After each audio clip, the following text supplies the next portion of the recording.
softwares that are used are different from the 2D aspect. Technicalities are different. And then we have motion graphics, which is kind of like the animated version of graphic designing, which we kind of use real footage or whatever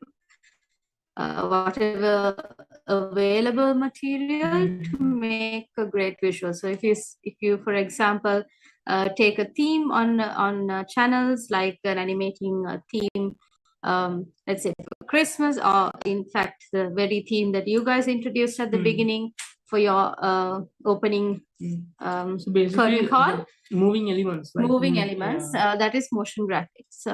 So that is the more and I think all of those are connected to the basic 12 principles of animation, obviously the movements and all that. Yeah. So that's the common thing which connects all of that. Yeah. Animation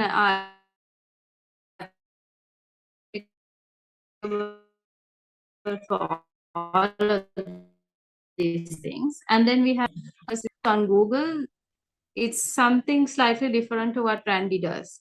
So what he does is kind of unique because of the because it's a very complex thing that he does.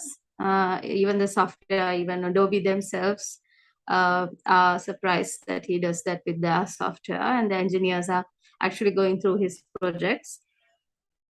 So that is something very unique to Randy. But as I said, it's a spectrum. Though we can categorize 5 animation types, it's always a spectrum.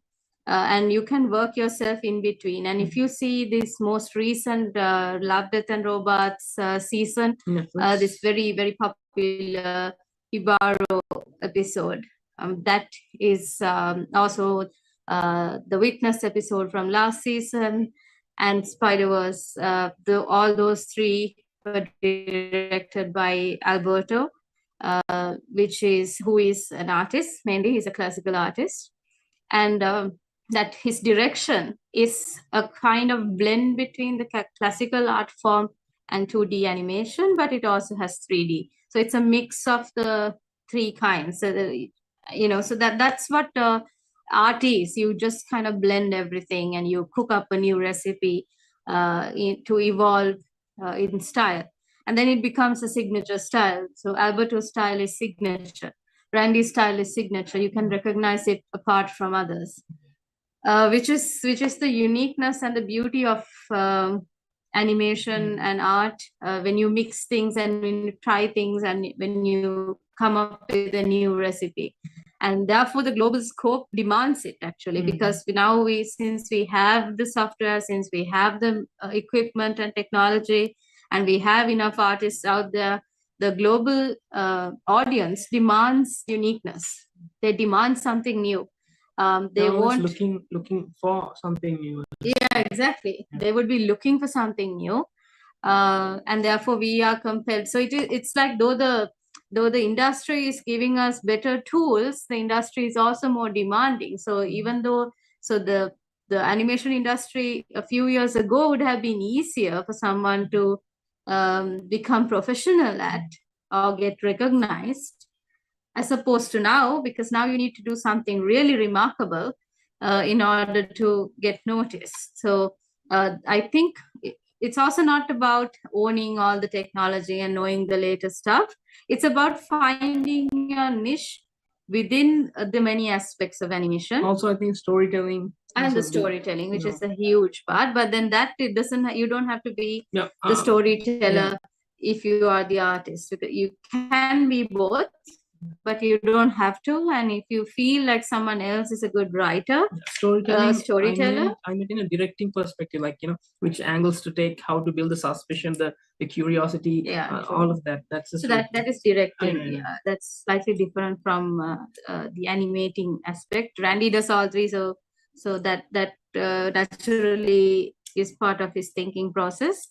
But the global scope now, as I said, is more demanding, but at the same time, it aspects like the metaverse, like I said before, and the NFTs and the digital existence of the human life. We are kind of evolving from a physical existence into a digital existence, whether we like it or not. And at this junction of time, the animation and art, digital art aspect is like, it's the scope, and it's a turning point, and the potential is immense. And I advise everyone to get on it. Yeah, I advise a lot of youngsters to really do your research and see the trends that are coming on, because you need to get on it very early onwards. Then you can really catch the tide. You know, there are a lot of people who had Bitcoin in 2020, 2012, I think.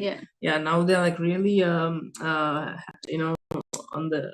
Yes, so we are not giving financial advice. That's not what we are giving, but get on the trends, try it a little bit. Don't go all out maybe, but try everything a little bit and see how it's going. And I'm not saying this in terms of financial aspects, but in terms of digital art and design.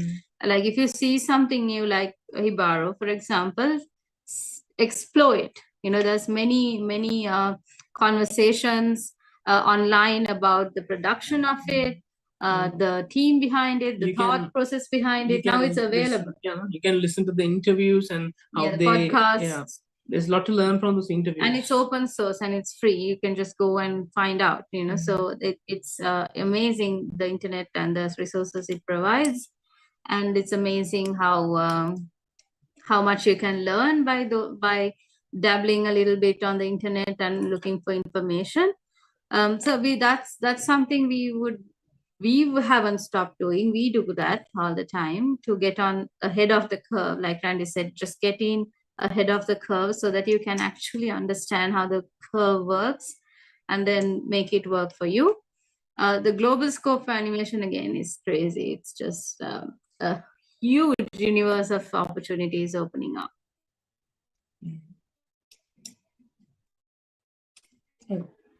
So, Portia, you are the talent manager at your company. So, as a talent manager, how would you describe the local talent pool and animation industry?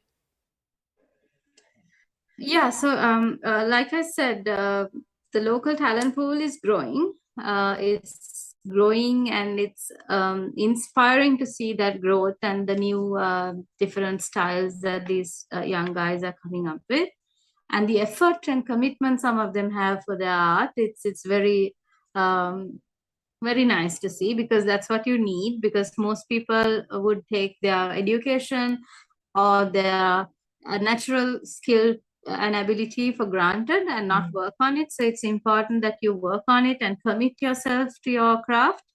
And then push, like Randy constantly push. He's the in terms of being an artist, he's very easy to manage in that sense, because he manages himself and pushes himself. And I expect that to be a characteristic of any artist. Would like to add something, because okay, I always believe that, you know, anyone, we shouldn't be very comfortable where we are. We should always keep on pushing ourselves. Like, you know, I naturally had to be like that, because I didn't have any qualifications even when I went to work at Serious News. So I had to constantly prove myself.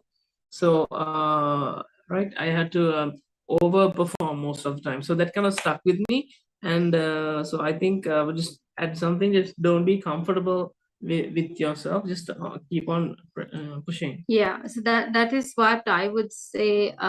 What I see, you know, Randy and I both actually honestly reach out to people, like I told you at the beginning, because of the name of the company. The whole goal of the company was to reach out to as many creatives as possible. But we are looking for people who actually fit into the word Meraki, because they work with, it means working with soul. So we have to connect with those people. And currently we do manage a few artists apart from Randy. One is not Sri Lankan, she's actually Spanish. So we have been able to build that trust and that opportunity and that ability to work remotely without physically being together, just because of that, the commitment of the artist, the commitment on the artist's side. That's very important. And when I say managing, I've done this now. People might wonder how a talent manager works. And my profession has been in communications, but I also was head of production for most all the companies I worked. So I did handle all the, as I said, the developers and the designers. And in doing so, and with Randy being my partner, I was able to understand how the artists work and artists think and artists are motivated. And I myself, I gave up my art skill when I met Randy, because I realized that there was no use of me trying, but I can draw. And I usually do a lot of art direction and storyboarding and directing, even for these projects we do at Meraki, especially mostly for the commercial projects. But the passion projects Randy usually does by himself. So in that aspect, I am able to understand how to bring out the best in an artist and where their strengths lie and how they can be, and most importantly, what they are worth. Because we have, even if I don't directly manage some artists, there are several artists locally that we have talked to and helped them with their pricing, and started even our own pricing, even Randy's pricing. We went through a learning curve, like how do we get this done, how do we price ourselves. We did extensive trial and error kind of methods. And usually, if you know the local industry, artists or designers or graphic designers, animators, video producers, they're not paid upfront, because that's not the process of the industry. Usually they pay after the job is done, and usually even months after the job is done. So there's no guarantee there's no safe net for an artist when they get into a job that they will be paid. One, they will be paid their worth. Second, that if they will be paid at all. So then we have that problem, which Randy and I also went through, and we were able to turn the tables the other way around 2019, when we decided that we will not adhere to that standard, and payment terms will be strict and upfront, and we would constantly increase our rates based on the demand and test. And I have told how this is done. I have spoken to a lot of artists, and I'm happy that most of these artists are now earning their worth and even improving as it goes. Randy himself has changed his pricing for Randy at least 4 times for the last 2 years. And it has become even 10x from what it was 2 years ago. 10x meaning 10 times. So internationally, when we were exposed internationally, we realized that the international prices were even more different. And we were able to then adjust to that pricing with the help of certain managers who offered to help us, and certain producers from the international market. Even that is a process. You can't just jump from one to the other just like that. There is a method to how it works. And then handling of customers and handling of the work schedule. For example, Randy is booked till next year. So if there is someone approaching him today for something, they would either have to wait till next year, pay now and book their slot for next year, or they would have to go with one of the other artists that our portfolio offers. So that's how it works. So if you right now, that's how it works for us. So the manager's role then needs to make that allocation, find a good solution for the customer, as well as a good solution for the artist, where the customer and the artist really meet, their needs are both fulfilled, and everyone is happy at the end of the day. So that's what a role of a manager is, while also maintaining the public image of the artist. Did I answer the question? I hope I did. Yeah, you answered the question great. So it was a great explanation about talent pool for animation industry in Sri Lanka. So Randy, you have won several local and international awards for your work. And we see that there is a signatory style for you, the work you do. So what is the Yeah. project you are most proud of? Oh, that's a good question again. I think all the projects mean different things to me in terms of like a lot of things.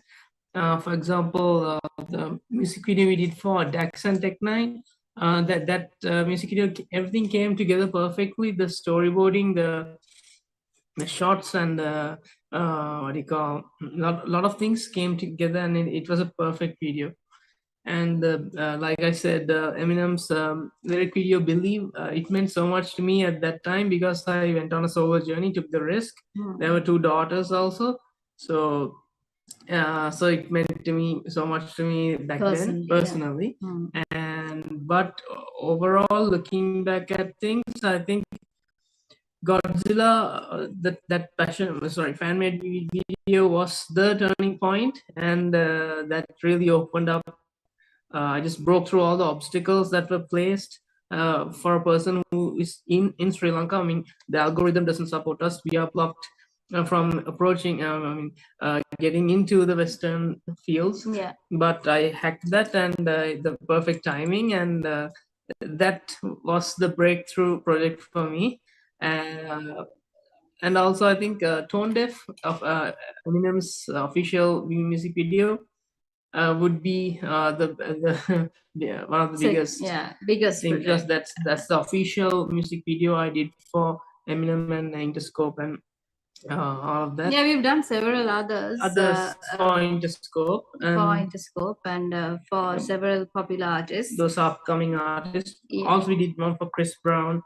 You know, we are, I mean, connected constantly, but Tone Deaf and Godzilla was one of the biggest favorites for me. Yeah. Yeah, it's a nice explanation. So what are the challenges in the industry locally? Oh, locally. Where do you start? Yeah. Okay. First of all, like she mentioned before, in this entertainment industry, 2D animation doesn't have a big value given market value because I'm sure I mean the industry it's a responsive responds to the the products we give. So far maybe there hadn't been any proper 2D animation or cartoons that were that clients saw the potential in to invest on. So that might be why the budgets are not so big for 2D animation. So we saw that as soon as we went solo, and we saw the huge difference, that the ratio. I mean, for a normal advertisement, where some people go and shoot with the cameras and all that, that crew and all that, so that they pay huge amounts, but for 2D animations, that not so much. So again, that's the reason, because it's pathetic actually. Like you would pay millions for an actual video shoot, as opposed to an animation would usually those days around 2017, 15, that era, they would pay 30,000, 50,000, things like that. It's such a huge difference. What I'm saying, and like Randy said, it's understandable because the result is not the same. Like a video shoot will be done professionally and nicely, and what they expected, the industry expected of a 2D animation was something like how to kind of infographic type of videos. It wasn't much because they hadn't understood the potential of a 2D production. But that was once we went solo, we were able to break that with the music videos and the stuff that Randy kept on doing. And as a result of that, we were able to do the first completely 2D animated commercial for Munchie last in 2020, 21. Which was the Munchie chocolate puff advertisement, which they said was the highest organically reached ad they have ever done in Munchie in CBL. So, I just also feel that our local industry don't understand how to value 2D animation, 2D art and stuff. So if you take, for example, internationally, they have Comic Cons and they celebrate. There's a place for those things, and they give value to a lot of things. So that kind of culture is very easy to work with as a creative. If you go there, you really fit in because there's so many places where you can plug in. Yeah. Here you don't have the value right up front. I mean, you have to just hang out with your friends who are doing the same thing, and maybe it might come into something. You have to really push. Hopefully the Comic Con trend began here, and hopefully it will go somewhere. And there are a lot of people who are doing cryptocurrency, and hopefully, I mean, a lot of like the metaverse, a lot of things will happen in the future with the future generations. But so that was one of the challenges. The value for the value aspect and the market. The market is not ready to receive a lot of designers. We don't have space for a lot of designers in Sri Lanka. Our audience is very small. Our population is very small. Our paying audience is very smaller. I mean, much smaller, obviously. And even that is very localized to Colombo, to the main. That's the challenge itself. Cities. So and we have very few clients who pay and do a lot of good advertisements. So then every agency and production house is competing to get that single client or those very limited handful of clients. So that is one obstacle, but it's not an obstacle if you think about it, because we don't have to limit ourselves to the local industry. You can target the international market. It's difficult. Like Randy said, there are algorithms that don't allow us to go. Our knowledge in English and our reach. Therefore, if you're only Sinhala or Tamil speaking, then if you're Tamil speaking, you would at least have the Indian audience. But now, if you're only Sinhala speaking, then you would have that limitation if your art is locally driven. But if you can make international art is universal, it doesn't have a language. So if you use that aspect and really push forward, push through, I think you can. And now with the internet and with Randy proving that it works and it can be done, many people can. So again on that, we feel we are not connected to the international market, like Dr. Harshadi also said. We had to open ourselves to the market. So we felt that pressure because we made merchandise and we tried to sell it, but there were so many channels that there were so many obstacles that wouldn't let us do Make it happen. the direct way. It just encourages anyone to go take a what do you call by routes which are not so legal, and we don't like that. You want to it shouldn't be the case, because now because of this most popularly known Philippine account set up for PayPal and stuff like that, because of that, the Sri Lankan design industry itself has been blacklisted as potentially fraudulent. And therefore we had many issues with banks when receiving funds from USA specifically. So that is a sad situation, then that happens because of the many other avenues that we have had to take to make things happen, because there is no direct way of getting it done in Sri Lanka. And it's undial type stuff, all those things. Sri Lanka needs to solve that, and if they solve that, the future for this country is really looking up. If that is solved and the designers and creators of this country are allowed to help the economy. Do you see any more challenges? So that is the main, that is the collective of challenges. But if we are specific, then we have the logistic challenge, the financing, banking challenges that we have in Sri Lanka, the equipment, and the exposure to new technologies, and the ability to connect with other creatives globally. And like Randy said, we need more Comic Cons, we need conventions, we need people going out of the country and others coming into the country and celebrating art and communicating in this space. Lots of people I know, for example, junkyard theory. These guys are trying their best to bring in resource people and interview them and share that knowledge with locals, with Sri Lankans.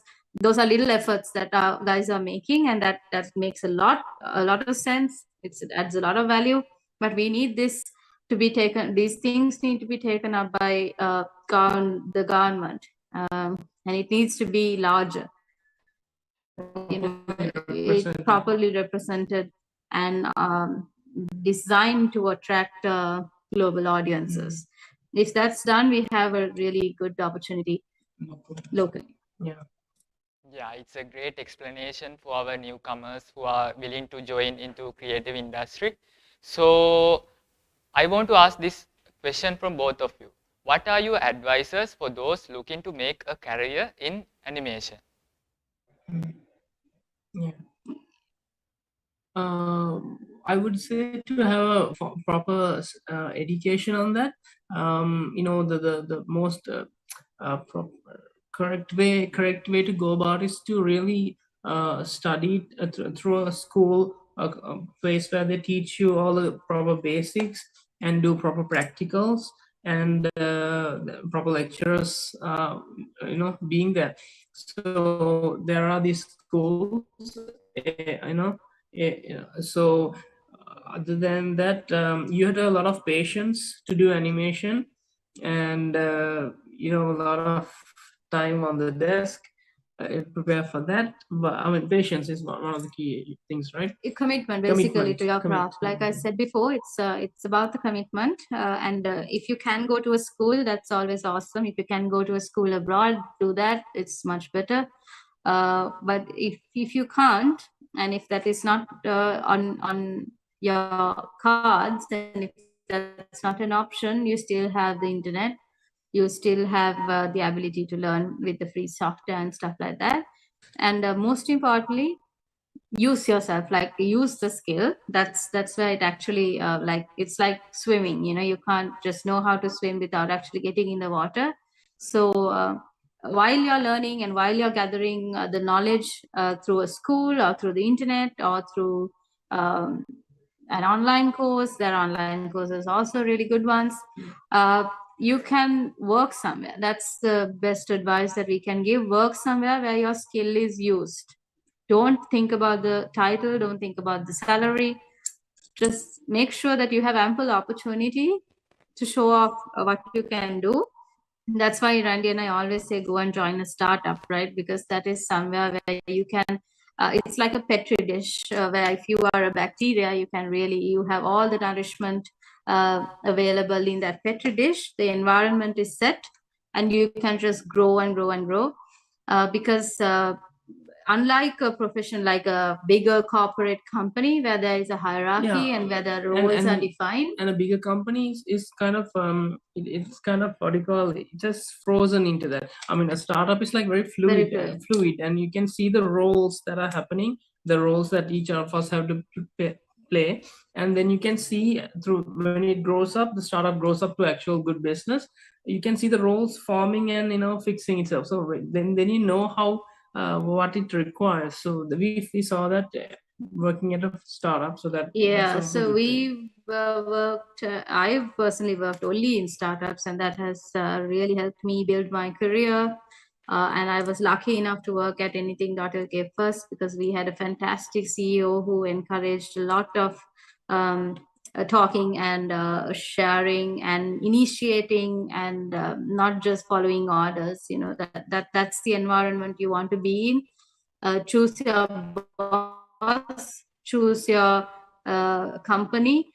It's not about how if the company is known and if you can tell your neighbor where you're working without them asking, that's not how you need to look for a job. You really need to look for a job where you can show off. It doesn't have to be a company that's well known. Even if it's a company with 2 people, join it if you feel like you can do something. Show off as in to perform your best. Where you can look at opportunities and you can see, okay, I can actually help here and I can make this happen. For example, this is something that I personally did in my career. I joined anything.lk as a customer service representative. So basically at the reception and answering calls, answering emails, etc. And I realized that I can do more inside that company. And I actually made a presentation that was 133 slides long on how I thought the company works and how I think the company can improve, and the different aspects of the company. It was totally bold, and I did that because I wanted to show that I can do more than what I was hired for. And lucky, like I said, lucky for me that there was an environment in anything.lk that allowed that to happen. And as soon as I shared that presentation with my immediate boss, the next day I was called to an open meeting, and the CEO just said, asked me to present this presentation to the whole entirety of the company. And I did that. And I'm sure my facts would have been, I didn't know much about the company other than the very limited access I had as a customer service executive. But I observed and I took in whatever I had and created something out of it. And I was immediately offered basically any job I wanted. He said, just tell me what you want and you can have that job. And after that, I didn't know what to ask. I didn't know what I wanted either, but I was like, okay, put me wherever you think I'm able to work. And then I became production manager. That's how my career started. And the takeaway, therefore, is, and I learned coding in 2 days. And so it's because, that's what I mean. When you are in a startup, you can just take on any role almost. And we did everything, like from sweeping to making tea to, everything.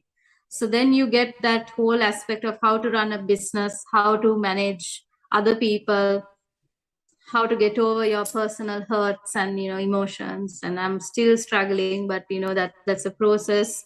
And then you show where you can help, and you realize for yourself that, as I said, I was studying psychology.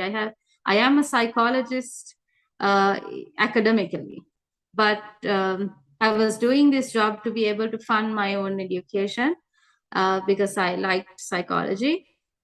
And in the process of doing so, I found my career, which was not entirely, it had not little to do with psychology. And it was to do with the communications and production and management and marketing and that whole aspect, which is why I say it's really awesome to work in a startup where you find yourself, try everything and you find yourself. Even as I said before, Randy, in the spectrum of animation, if you know you're going to be an animator, that you want to be an animator and artist, Randy himself he can do almost any art style because he has tried everything. But he also has his own unique art style. That's because he already tried everything and he found himself while trying all those things. So that is what that's the best advice I think we can collectively give. Yeah, advice. Take all opportunities. Don't think too much also, like, just do it and then see. And if it's not right, then move on quickly also. Don't stay in one place. Also, if you're interested in doing taking up a career in animation, you have to have the drive and passion, and you have to be willing to spend a lot of time on it, and see a lot of animation movies and try to analyze it yourself, and see a lot of interviews of the team, how they did those things. All of those things matter. I mean, little things you will remember that will be very useful. So keep exposing yourself to all these mediums and all these animation, how to do videos. It's fun, right? You just have to watch movies and I mean, you can do your own research online. I mean, we are so lucky that we have the internet. So the more you feed yourself, the more you will know where you will fit in. Do your research on online as well in animation. There are these tools as well. I can mention some. Toon Boom is a good software to learn to do animation. What I do is in After Effects, and that's a very unorthodox style, but still it works for me. I draw in Photoshop and I take it to After Effects and I animate there. There are other softwares like TV Paint, which is your purchase that. What are the other 2D animation? There are Blender is the more. free one. Blender is a really good one, but it's 3D, but it has 2D aspects to it as well. It's free. Blender you can try. Krita, yeah, free again. Yeah, it's free. KRITA, yeah. Krita. You can just Google and YouTube see how and Procreate tutorials for iPad, tutorials. which is what I would say is easiest to get into, because all you need is an iPad. If you have an iPad, iPad only, it only works on iPad. Procreate, right? Because otherwise you need a computer and you need the software and you need the graphic pen drive cards and the graphic stuff. cards, which are really expensive right now. So if you have an iPad and Procreate should works. be your starting kit. If that is the case. Yeah, animation also, if you're taking interest in animation, just know the basics. That's also online. 12 principles of animation, which just shows you the movements of characters and objects, how to animate it. Yeah, so those are the basics. Qualities. Know the basics, do your research, and have the passion and drive. Make sure, because if you get into it, you have to really stick by it. Yeah, that's my advice from me. Yeah, that's great advices from both of you for the persons who are looking to make a career in animation. So given our agenda time constraints, we will need to wrap up the session by 7:30 p.m.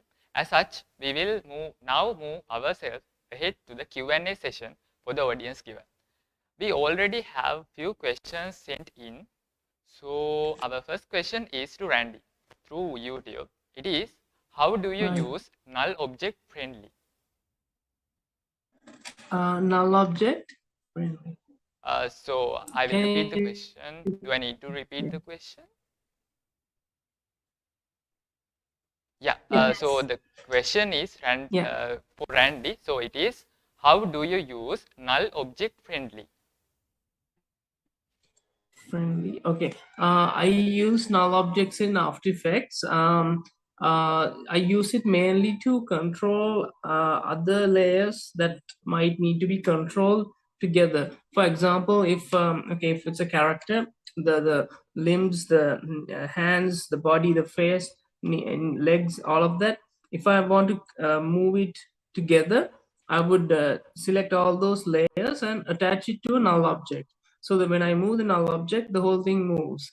So like that, I apply to every other thing. Like say you have a street, road, and a couple of houses, trees.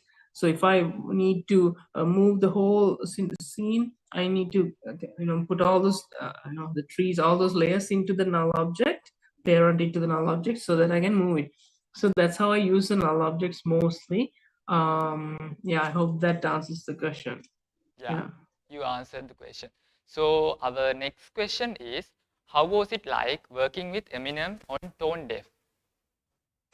Oh yeah, that was experience in itself. So okay, they approached us on 2020, right? 2020 December. Yeah. And it was a huge process, even getting the green light. I mean, they asked for a mood board for the song, so we had to sketch up a lot of artwork and present them our pitch. And from then, I mean, there was huge the face of Eminem. I mean, we had to go through a lot of different versions, cartoon styles of Eminem, and finally they agreed on this particular thing. And after that, they gave the green light, and I think we were given 6 days first initially, right? And then within 6 days, you can't do something very complex. So we requested, if you give us like 20 days, we might be able to do a music video itself. So they said, sure, go ahead. And then we took off. And I recorded the whole process. It's online, it's on YouTube. I think we spent 25 days or something. I recorded the whole process. So it was very interesting. It was very hectic as well. I mean, I was working 18 hours at least per day. So Eminem's only specification was in the lyrics, because he has double, triple meanings to his lyrics. So he wanted those presented in a certain way. So there was a list of stuff that he had sent with marking stars and all that, how he wants it presented. That was the only direct feedback from Eminem that he gave.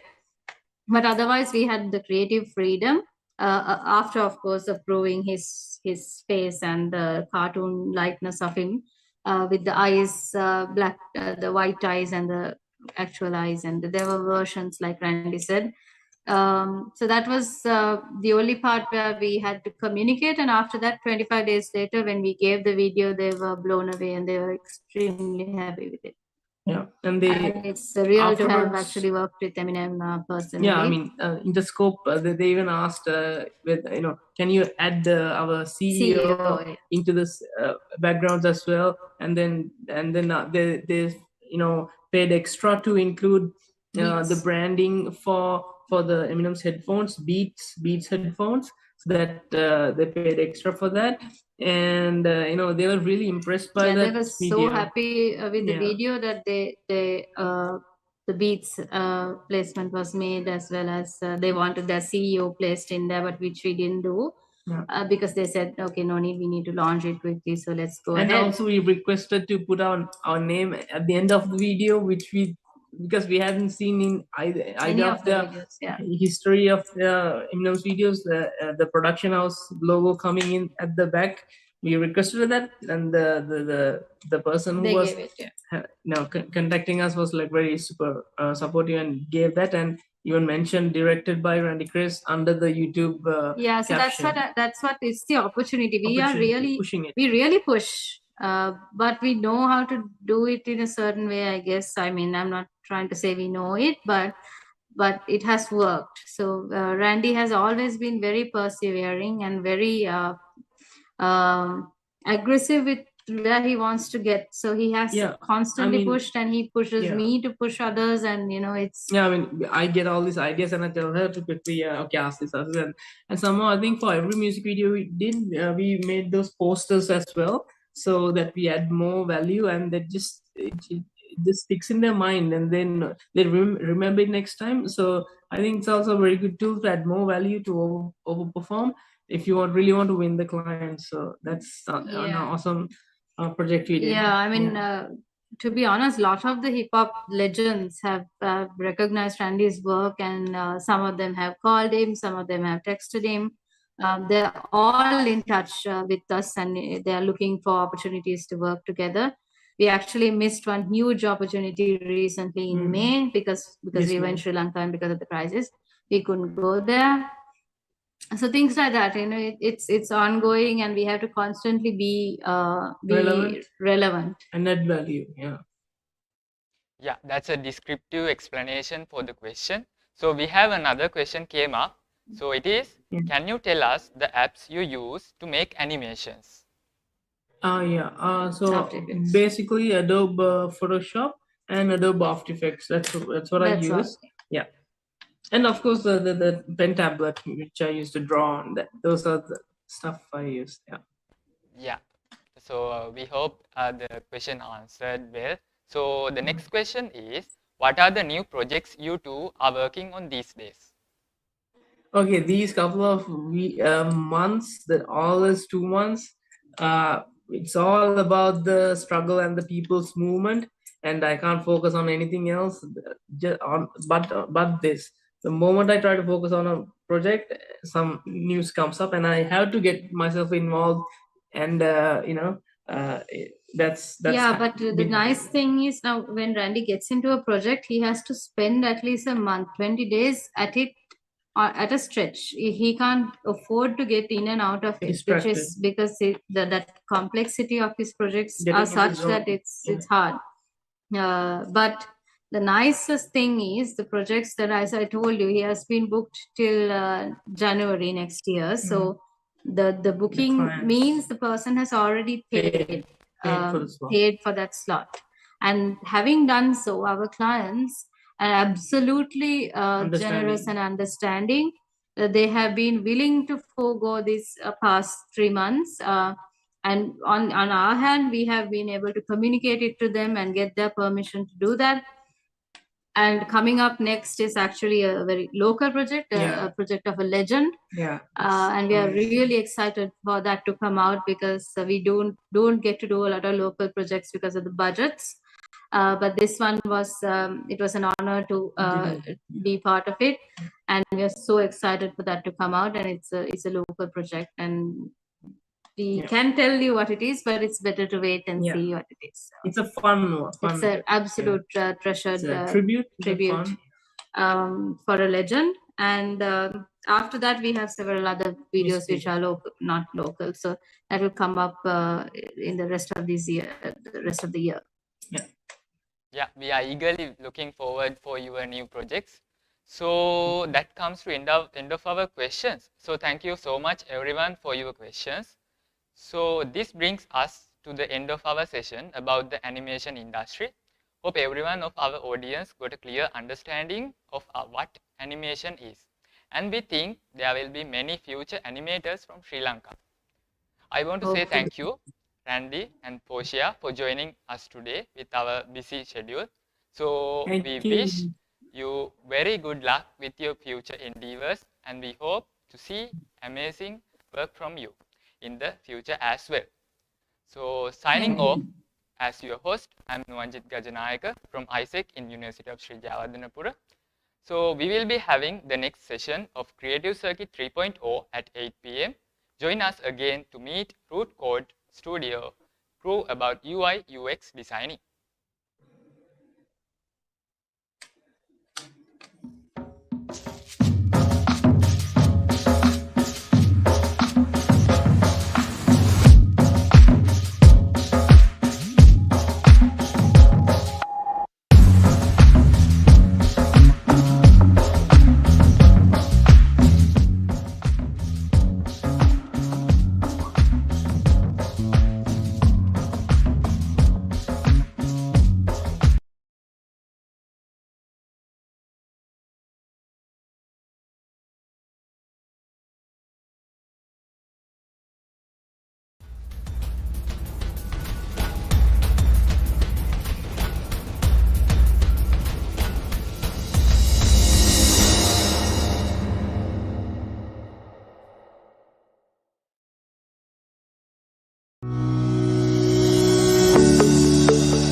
යව්වනේ පොපියන චමත්කාරය